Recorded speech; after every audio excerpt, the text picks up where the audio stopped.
8억 금매 잡아서 7억에 전세 준다. 이거는 제가 봤을 때에 철저하게 부동산 업자들을 대변하는 기사. 건설이라고 하는 회사가 우리나라에서 보면 건설회사 규모로 봤을 때 8분에 들어가 있는 회사잖아요. 그 회사가 본인들이 판단해서 이거 안 되겠다고 400억 이렇게 손실 보고라도 우리 손 털어버려야 되겠다라고 판단했을 정도면 얼마나 상황이 안 좋다라고 판단했기 때문에 그렇겠습니까? 안녕하십니까. 머니인사이드 구독자 여러분, 이종우입니다. 여러분 이렇게 다시 만나 뵙게 돼서 대단히 반갑습니다. 미분양 위험선 넘어서 7만 호에 육박한다. 한 달 새에 10,000호 정도가 증가했고 17%가 급증했다. 여기에서 아마 언론들이 제일 주목하는 숫자가 7만 호. 이건 아닌가 싶습니다. 그러니까 7만 원을 넘어가면 굉장히 큰 문제가 생길 거다라는 얘기를 굉장히 많이 하거든요. 근데 그게 검증되어 있는 숫자는 아닙니다. 왜냐하면 과거에 굉장히 많이 나왔을 때는 16만 원까지 증가를 했었기 때문에 7만 원을 넘어가면 문제가 어마어마하게 생기고 그렇지 않으면 괜찮다 이렇게 볼 수는 없어요. 근데 이제 국토부에서도 7만 원 이런 것들을 계속 얘기하는 거는 국토부 입장에서는 건설회사들이 문제가 생기거나 이러는 거는 상당히 좀 이게 꺼려지는 부분이잖아요. 그러니까 지금은 보면 우리나라에서 국토부하고 그 다음에 또 재경부하고 입장이 서로 다릅니다. 그러니까 재경부 같은 경우에는 어떻게 하냐면 그동안에 우리가 유동성도 굉장히 많이 풀고 했으니 그래서 이렇게 가격이 올라가고 그러니 이거를 계속해서 유동성을 좀 더 줄여가지고 안정적인 형태로 가야 된다라고 하는 쪽으로 나가는 거고, 국토부 입장에서는 아니 그렇게 하다가 보면 미분양이 어마어마하게 많이 늘어나고 건설회사도 망하게 되고 부동산 PF도 문제가 있을 수 있고 이렇게 되니까 그것 막기 위해서 우리가 미분양을 막기 위한 여러 가지 정책을 내놔야 된다. 이런 양쪽이 서로 이렇게 엇갈려 있는 형태이거든요. 그러니까 여기에서 미분양 위험선 7만 원에 육박한다라고 하는 거는 어떻게 보게 되면 이제 국토부의 입장, 이거를 그대로 이제 대변해 주는 형태다라고 봐야 되겠죠. 근데 10만 원 넘어가고 10몇만 원 넘어가고 이렇게 한다고 하더라도 크게 문제가 되는 건 아니고요. 앞으로도 봤을 때에 10만 원 뭐 이런 정도 수준까지 얼마든지 저는 올라갈 수 있을 거라고 보고 있습니다. 제일 많이 갔을 때는 16만 원, 17만 원까지 미분양이 늘어났었기 때문에 그게 2011년도 이런 때죠. 8억 금매 잡아서 7억에 전세 준다. 그래서 서울 곳곳에서 1억대 갭 투자가 증가한다. 이거는 제가 봤을 때에 철저하게 부동산 업자들을 대변하는 기사. 8억에 나오는 금매를 잡고 그 다음에 7억의 전세를 준다라고 하게 되면 전세가율, 그러니까 지금 집값에서 전세가가 과연 몇 퍼센트 정도를 차지하느냐 하는 비중을 보면 8분의 7이잖아요. 그렇게 되면 거의 80몇 퍼센트지 않습니까? 그 전세가율이 80몇 퍼센트 이렇게 된다는 얘기인데 지금 서울 지역의 전세가율이 평균적으로 봤을 때 50%를 지금 깨고 내려가고 있는 상태입니다. 자, 그렇게 되면 1년 반 전 정도의 전세를 얻어서 그 전세가 7억짜리였다. 근데 그 사이에 집값이 떨어져 가지고 집값이 8억이 됐다라고 하더라도, 그래서 1억 정도의 차이만 있으면 이거를 커버할 수 있다라고 하더라도 한 6개월 정도 지나고 나면 전세 계약을 다시 해줘야 되잖아요. 그러면 지금의 전세 세입자는 7억에 자기가 1년 반 정도에 들어왔는데 이번에 6개월 후에 다시 전세 계약을 할 때에 7억의 전세 계약을 한다라고 하는 거는 말이 안 되는 거잖아요. 지금 서울 지역에 있는 전세가율을 그대로 곱하게 되면 4억의 전세를 들어올 가능성이 굉장히 높다라고 봐야 되죠. 그러면 이거 산 사람은 1억만 들어가는 것이 아니라 6개월 후에 전세 보증금에서 3억을 돌려줘야 되는 형태이기 때문에 총 들어가는 거는 4억이 되는 거죠. 그래서 이게 보게 되면 의미가 없는 그런 그 기사인데 그거는 딱 제외하는 거죠. 전세 만기가 얼마 남지 않았고 이 전세를 1년 반 전 정도 했다라고 하는 거는 싹 빼고, 그렇게 하다 보니까 집은 8억에 샀고 전세는 7억이고 이런 이제 생각이 드니까 1억만 있으면 되는구나 이런 생각을 하는 거죠. 근데 이거는 시간이 조금만 지나면 내가 더 돈을 내야 되는 그런 것들을 갖고 있다 이렇게 볼 수가 있습니다. 줍줍 경쟁률 20대 1, 청약시장 부활, 신호탄 쏠까 이렇게 가지 않습니까? 이게 도대체 20대 1이라고 하는 것이 뭐를 나타내는 건지도 잘 모르는 거죠. 근데 우리가 이것만 보게 되면 청약 제일 처음에 나왔을 때 그냥 청약하는 사람들 1순위 뭐 이런 데에서 그냥 한 20대 1 정도 이렇게 된다 라고 이제 막 사람들이 생각하게 만드는 그런 거죠. 근데 청약이 얼만큼 들어왔냐 하는 것들은 지역에 따라서 다르고 분양가가 어떻게 되느냐에 따라서 다르고 몇 채 정도를 분양하느냐 이거에 따라서 또 다 달라지는 거거든요.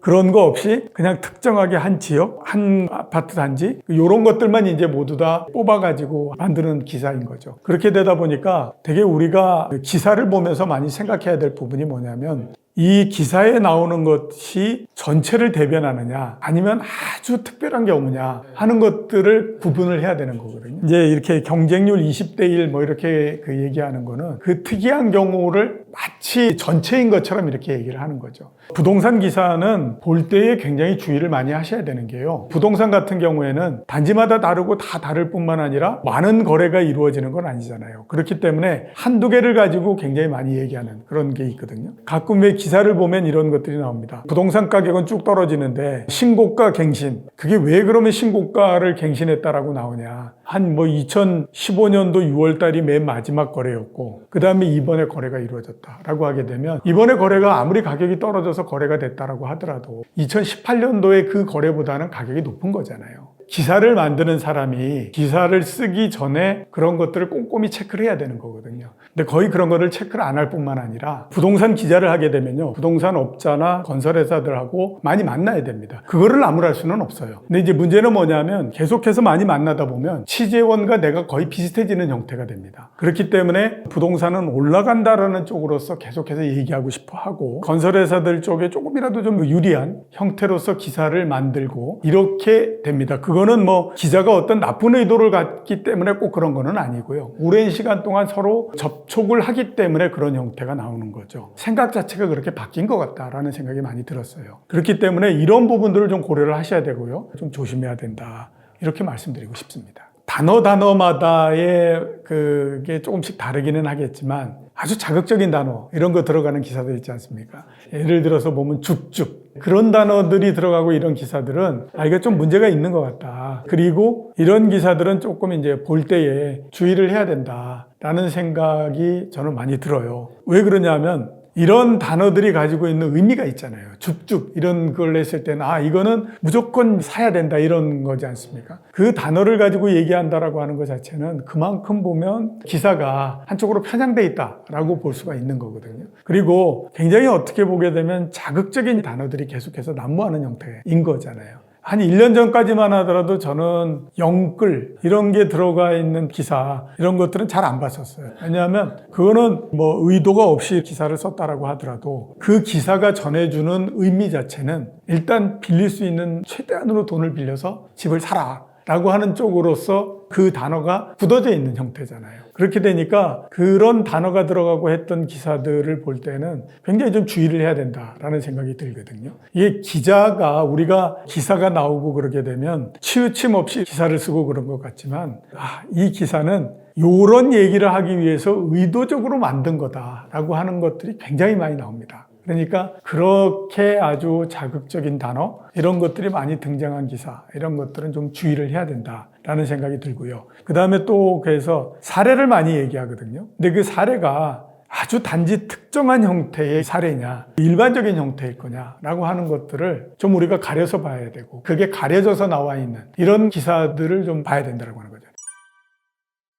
그렇죠. 왜 그러냐 하면 정부의 부동산 정책이라고 하는 거는요. 어떻게 보면 계속해서 도돌이 형태로서 갑니다. 그리고 부동산이라고 하는 것 자체가 용어도 굉장히 생소할 뿐만 아니라 법적인 부분 이런 것들이 계속해서 걸리는 형태잖아요. 아마 부동산을 사시고 파시고 하면서 세무 이런 것들을 한번 해보시면 아시겠지만 너무나 복잡해가지고 개인이 직접 뭘 하거나 하기가 굉장히 어렵습니다. 그게 맹점인 거죠. 그렇기 때문에 정책을 내놓을 때에도 여기에서 했던 분들을 포장을 달리 해가지고 또 쓰고 이런 형태가 되는 거죠. 그러니까 똑같은 기사 이건데도 숫자가 굉장히 많이 달라지는 경우가 있습니다. 어떤 곳에서는 정부에서 앞으로 5년 내에 2만 호를 공급하기로 했다라고 얘기를 하는데 또 어떤 곳에서 보면 12,000호를 공급하기로 했다. 뭐 이렇게 막 나오거든요. 왜 그러냐면 이게 이름만 달리해가지고 이쪽에서는 보금자리 저쪽에서는 또 뭐 신혼 뭘로 했다가 똑같은 물건을 가지고 이렇게 얘기했다가 저렇게 얘기했다가 이렇게 가니까 이게 막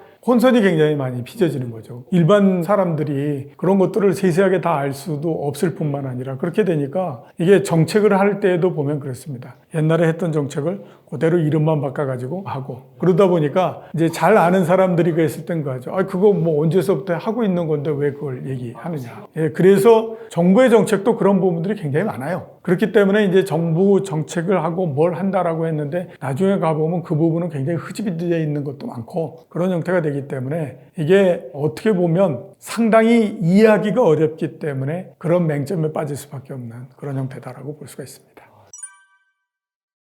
그거는 어떻게 보게 되면 말도 안 되는 거죠. 왜냐하면 우리가 한번 이렇게 생각해 볼 필요가 있습니다. 빵을 만드는 빵집이거나 이렇다. 그날 빵을 다 만들었습니다. 근데 그 빵 중에 안 팔리는 것이 있었습니다. 그걸 어떻게 합니까? 대부분 그 중에 몇 개를 모아가지고 한 30% 내지 40% 할인해서 그 다음날 팝니다.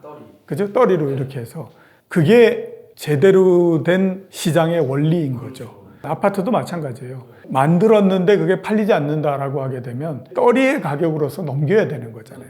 과연 떨이 가격이 얼마냐 이런 것들은 산정하기 나름이지만 현재 가격이거나 현재 가격에서 한 10% 정도 할인을 해주거나 뭐 이런 형태가 한다라고 하면 그건 말이 안 되는 원리다. 이렇게 이제 볼 수가 있는 거죠. 만약에 LH가 산다라고 하면 LH가 뭘 가지고 사겠습니까? 옛날에 분양을 하고 땅을 만들고 했을 때 거기에서부터 초과 수익이 나고 한 부분들을 가지고 사는 거고 정부가 산다라고 하게 되면 예산을 가지고 사는 거잖아요. 국민들한테 세금을 걷어가지고 건설회사들이 못 판 물건을 비싸게 사주고 이거는 말이 안 되는 거죠. 아니 민간업자들이 자기들 이익을 위해서 했다가 그게 상황이 바뀌어가지고 안 됐는데 그러면 그만큼을 정부가 다 안아준다. 이건 말이 안 되는 얘기라고 봐야 되는 거거든요. 어떻게 보게 되면 그런 거에 대한 기준이 별로 없다라는 생각이 들어요. 물론 이번이 처음은 아닙니다. 미분양이 되고 팔리지 않고 그런 아파트를 정부가 사주고 했던 것들이 이명박 정부 때도 있었거든요. 근데 그때는 가격을 굉장히 싸게 해서 샀어요. 원래 분양가의 한 60% 내지 이런 정도에 샀거든요. 그러니까 그거를 사서 뭐 정부 입장에서는 그걸 가지고 임대하다가 나중에 부동산 경기가 올라가거나 그러면 팔거나 뭐 이렇게 하면 되는 거거든요. 근데 지금은 보면 그거보다도 훨씬 더 높은 가격에 그 한다라고 하면 그건 문제가 있기 때문에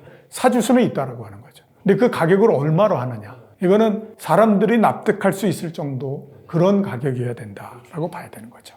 그게 절대 제가 봤을 때는 건설회사들한테도 플러스가 되는 부분들이 아니에요. 왜 그러냐 하면 자 이렇게 해서 처음에 몇 채나 뭐 몇십 채나 이런 것들을 아주 높은 가격에 사준다. 근데 이게 사람들한테 안 알려질 것 같습니까? 알려지거든요. 그러면 우리 지금 얘기하는 것처럼 이게 말이 되느냐 이런 얘기들 굉장히 많이 할 수밖에 없습니다. 그리고 그 비난이 많아지면 많아질수록 행정을 하는 쪽 입장에서 봤을 때는 굉장히 위축될 수밖에 없어요. 그러면 그 다음에는 어떻게 하느냐? 가장 좋은 방법은 안 하면 되는 거예요, 그냥. 그죠? 그러니까 뭐 건설회사로부터 팔리지 않은 거 이런 것들을 가격 얼마에 이거 상관없이 그냥 우리 안 사면 돼. 이렇게 되는 것이 가장 손쉬운 거죠. 그럼 아무것도 안 하면 아무런 일이 발생하지 않기 때문에 그런 거죠. 그렇게 되면 나중에 건설회사들 입장에서 봤을 때는 굉장히 안 좋은 그런 그 결과가 나오는 거거든요. 싼 가격이라도 넘길 수 있는 그 기회조차도 박탈돼 버리는 형태가 되기 때문에 이게 건설회사들 입장에서도 안 좋으니까 이런 것들을 보다 더 합리적인 형태로서 해결을 할 수 있는 그런 것들이 굉장히 필요하다라고 봐야 되겠죠. 주식 투자에서 실패하게 되면 그거를 누가 메꿔줍니까? 제가 봤을 때는 그거 안 메꿔주거든요. 주식 투자는 너의 책임하에 네가 하는 거야. 그러니까 거기에서 결과가 좋아서 이익을 내게 되면 네가 다 갖고 가는 거고 잘못해가지고 손실이 나게 되면 그건 네가 다 안아야 되는 거지 라는 것이 기본적인 원칙이잖아요.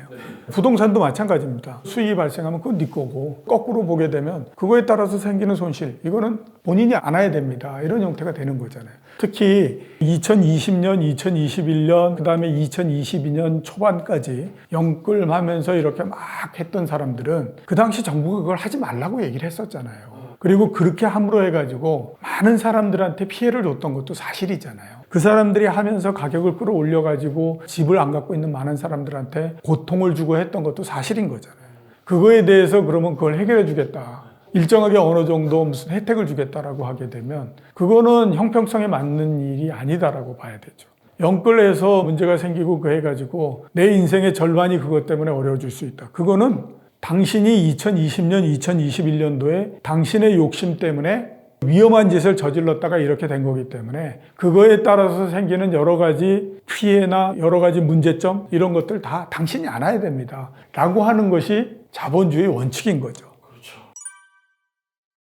전체적으로 떨어지는 것이 100이다라고 따지면 지금은 50을 조금 넘어서 이제는 떨어지는 거가 절반 정도는 넘게 좀 떨어진 것 같다라는 생각이 들어요. 그렇기 때문에 이제 추가적으로 내려가고 하는 부분들은 작년도 하반기에 떨어지는 거에 비해서는 속도는 상당히 많이 줄어들 거다라는 생각이 듭니다. 그렇기 때문에 이제는 보면 하락이나 이런 것들의 속도 자체가 좀씩 줄어드는 형태가 될 걸로 그렇게 생각이 되는데, 그렇다라고 해서 하락이 완전히 멈췄다 이런 것들은 아니고요. 이제서부터는 하락의 속도는 좀 줄어들고 그 다음에 시간이 좀 지나면 전체적으로 거래가 좀 되면서 내려오고 이런 형태가 되기는 할 텐데, 그래도 보면 추가적인 하락 이 부분들은 좀 있을 거다라는 생각이 좀 듭니다. 100이 하락한다라고 하면 그중에 50은 넘게 이제 그 진행은 좀 됐다라는 생각이 들지만 1차적으로 2019년도 말 정도 그 가격은 돼야 되고, 그 다음에 좀 더 하락하는 국면은 그거보다도 좀 더 내려와서 뭐 2018년도나 뭐 이런 정도의 가격 이렇게 돼야 전체적으로서 끝이 난다 이렇게 볼 수가 있는 거죠. 2019년도 말 정도의 가격이 된다라고 하면 그게 2022년도 초 이럴 때가 거의 피크였잖아요. 그거에 비해서는 한 40% 정도 이런 정도 하락이 돼야 되는 거거든요. 그래서 왜 요즘에 보면 막 그 부동산 기사 보면 30% 40% 이런 얘기 굉장히 많이 하잖아요. 40% 정도 하락하게 되면 2019년도 말 정도가 되는 거고, 2019년도 말 정도가 된다라고 하는 거는 유동성에 의해서 상승했던 부분들이 거의 다 사라진다라고 봐야 되기 때문에 1차적으로 거기에서 한 번 정도 이제 가격이 저항선을 만들 가능성이 있다라고 보는 거거든요. 요즘에는 보면 굉장히 많잖아요. 웹사이트 이런데 그런 거 보면 뭐 옛날에 이 단지의 이평수가 가격이 어떻게 왔는지 하는 거 쭉 나오잖아요. 그거 보시면서 2019년도에 얼마 정도였구나, 지금 가격이 얼마니까 그러면 이런 정도는 내려왔구나, 아니구나, 뭐 이런 것들을 우리가 알 수가 있는 거죠. 크게 저는 두 가지를 한번 좀 얘기하고 싶은데요. 하나는 뭐냐면 전세 가격의 하락이 계속 아주 빠른 속도로서 이루어지고 있다. 1월 중순을 넘으면서부터 정부가 굉장히 강력한 대책을 내놨잖아요. 이전 문재인 정부 때에 여러 가지 부동산 규제책을 거의 대부분 다 푸는 그런 그 정책을 내놨지 않습니까? 그 영향으로 해서 부동산 매매가의 하락률 자체는 조금씩 줄어들어요. 그 이전에 한 주에 0.8%씩 내려가던 것이 최근에 보면 0.3% 정도로서 하락률 자체가 계속해서 줄어들고 이런 형태가 됐거든요. 근데 전세 가격의 하락은 계속되고 있습니다. 한 주에 1%씩 전세 가격의 하락이 계속되고 있거든요. 자, 그러니까 우리가 그거를 놓고 어떻게 판단할 것인가 하는 거를 곰곰이 생각을 해봐야 되는데, 많이들 옛날서부터 얘기했던 게 뭐냐면 전세 가격은 매매 가격의 그림자다라는 얘기를 굉장히 많이 하거든요. 전세 가격이 떨어지고 나면 그 다음에 매매 가격이 하락을 했다라고 하는 거죠. 그런 측면에서 봤을 때는 지난 1월 달, 그 다음에 2월 중순까지 매매 가격이 조금 이제 하락이 줄어들면서 일부 언론에서 보면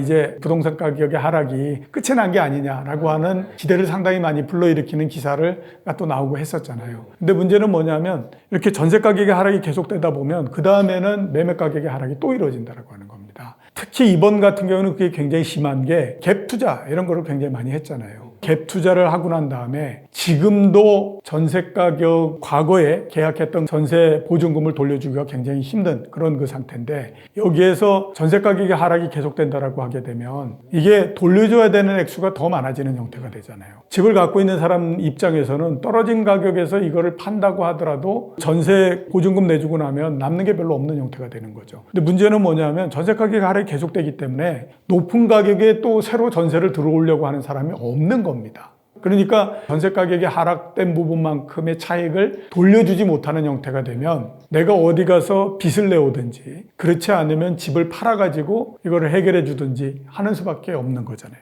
그렇기 때문에 지금 보면 전세 가격이 계속해서 하락한다라고 하는 부분들을 굉장히 주의해서 봐야 되는데, 그런 것들은 별로 그렇게 많이 생각을 하거나 그러지 않죠. 현재도 보면 전세 가격의 하락은 굉장히 빠른 속도로서 진행이 되고 있는 그런 그 상태이기 때문에 이거 굉장히 좀 조심해야 된다라는 생각이 들고요. 그 다음에 두 번째로 한번 말씀드리고 싶은 거는 대우건설에서 울산의 주상복합 아파트를 짓기로 옛날에 계약을 했었는데, 이번에 440억 원의 지급보증을 해줬던 거를 아예 그냥 돈을 돌려줘 버리고 우리 이 계약을 해지하겠다, 이 아파트 건설하는 걸 우리는 손 떼겠다라고 얘기를 했거든요. 그 아파트를 만들어서 분양에 성공하게 되면 1,600억 원 정도의 수익을 얻을 수가 있습니다. 근데 수익은 한 푼도 못 얻은 상태에서 440억 2천억을 생돈을 내 돈을 그냥 줘버린 형태가 됐기 때문에 어떻게 보게 되면 벌 거 못 벌고 줬으니까 2천억 정도의 손실이 잠재적으로 이렇게 난 그런 형태인 거죠. 그런데도 불구하고 그렇게 했다라고 하는 거는 그만큼 보면 미분양에 대한 우려, 이게 부동산 건설회사들을 중심으로 해가지고 굉장히 크기 때문에 그렇습니다. 비슷한 물건들을 우리나라의 대형 건설회사들이 많게는 몇 조씩을 갖고 있고요. 적다고 하더라도 몇 천억씩을 전부 다 갖고 있습니다. 자, 그러면 다른 건설 회사들도 마찬가지로 그런 고민을 할 거 아니에요. 지금 전국적으로 미분양이 가장 많이 나고 이러는 데가 대구, 울산 이런 데인데 이런 데에 아파트를 짓겠다라고 했던 건설회사들 입장에서는 과연 우리도 여기에서 계속 가야 되느냐, 아니면 그냥 직업보증이나 이런 것들을 다 털어버리고 여기서 완전히 손을 떼야 되느냐라고 하는 걸 고민할 수밖에 없다라고 하는 거예요. 그렇게 되면 계속해서 미분양이 늘어나는 형태가 되고 아파트 건설하는 것에서 착공이 안 되는 형태가 되고 이럴 수밖에 없지 않습니까? 그러니까 이거는 앞으로 봤을 때 굉장히 중요한 변화일 수밖에 없어요. 근데 기사나 이런 것들은 그렇게 크게 나거나 그러지 않았죠. 이게 크게 안 나고 한 거는 이 기사가 도대체 무슨 의미를 갖고 있는지 하는 거에 대해서 기자들이 잘 모르기 때문에 그렇습니다. 근데 이거는 굉장히 중요한 부분들이에요. 어떻게 생각하면 부동산 PF에서 이런저런 문제가 생겼다라고 하는 것보다도 더 크게 문제가 생길 수 있는 그런 부분들이거든요. 굉장히 주의 깊게 봐야만 되는 그런 형태이고, 대우건설이라고 하는 회사가 우리나라에서 보면 건설회사 규모로 봤을 때 탑5 내에 들어가 있는 회사잖아요. 그 회사가 본인들이 판단해서 이거 안 되겠다, 우리 그냥 400억 이렇게 손실 보고라도 우리 손 털어버려야 되겠다라고 판단했을 정도면 얼마나 상황이 안 좋다라고 판단했기 때문에 그렇겠습니까? 이런 것들이 가지고 있는 의미, 이거를 잘 좀 생각을 해야 된다라고 하는 거예요.